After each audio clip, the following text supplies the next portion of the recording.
Então, vamos a mais um gabarito comentado, questão da prova de 2019, né? Sou a professora Ângela Ferreira e vamos resolver hoje a questão de número 44, que diz o seguinte: Ronston, temos um problema.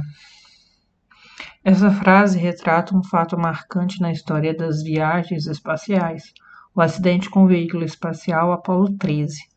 Uma explosão em um dos tanques de oxigênio da nave, causando destruição parcial do veículo, obrigando os astronautas a abandonarem o módulo de comando e ocuparem o módulo lunar, desmovendo-os do sonho de pisar na Lua nessa missão espacial.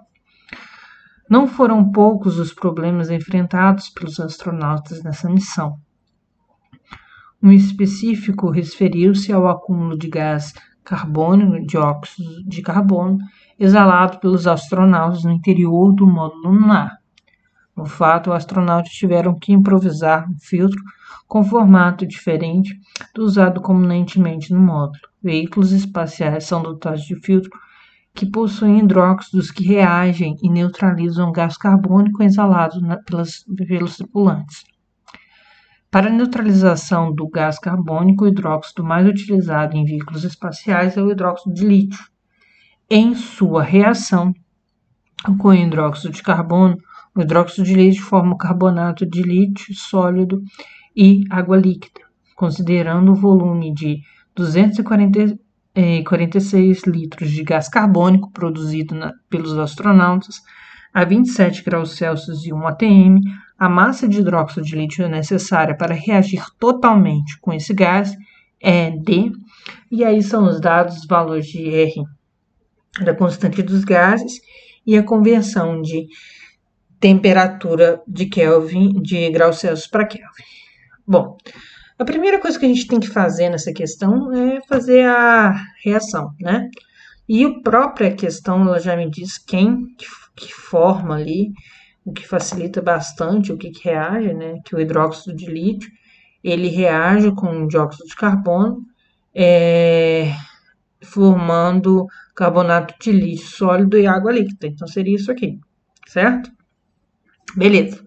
Aí, agora eu quero saber o volume, utilizando um volume de 246 litros de gás carbônico, qual seria a massa de hidróxido de lítio necessária. Então, falou de massa, nós vamos usar a massa molecular, né?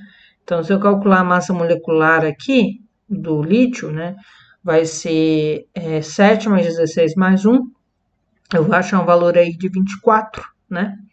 E como eu tenho 2 mols, eu só coloquei aqui 2 vezes 24. E aí, aqui, tá falando um volume, né? E eu sei que nessas condições eu tenho 1 mol disso aqui, de CO2. Vamos pensar o seguinte. Ali tá falando a condição de pressão e temperatura. E aí eu vou observar que em nenhum momento a questão falou CNTP. E observando esses valores, eu vejo que eu não estou a condições de 273 Kelvin de temperatura e um TM, que seria as condições normais de pressão e temperatura. Então, não poderia utilizar, por exemplo, o volume molar, 22,4. Então, a primeira coisa, o que eu vou fazer aqui é calcular o número de mols referente a 246 litros. Para isso, eu vou utilizar o PV igual a nRT, certo? Porque eu tenho a pressão, eu tenho o volume, eu tenho a constante dos gases e a temperatura. Então, substituindo os valores, eu vou ficar com isso aqui, né? Lembrando que eu passei aqui, eu fiz a conta 27 mais 273, que vai dar 300. Então, eu vou ter essa continha aqui para fazer, certo? Resolvendo aqui, eu vou achar um valor de 10 mols, certo? Então, pela equação, eu posso escrever que 1 mol de CO2 está para 48 gramas de hidróxido de lítio.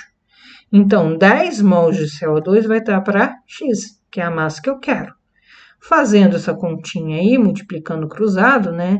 Fazendo a continha aqui, multiplicando 10 por 48, dividindo por 1, a gente vai achar um valor de 480 gramas de hidróxido de lítio. Então, a resposta dessa questão seria a letra E, tá bom? Essa questão teria que ter atenção no fato dela não estar na CNTP e você ter que calcular aqui o número de mols para depois achar a massa de lítio, certo? Eu espero que vocês tenham entendido a questão. Peço que curtam o vídeo se ainda não curtiram, se inscreva no canal se não é inscrito ainda, para que vocês possam continuar recebendo conteúdos de química e caso queira me siga no Instagram e o meu muito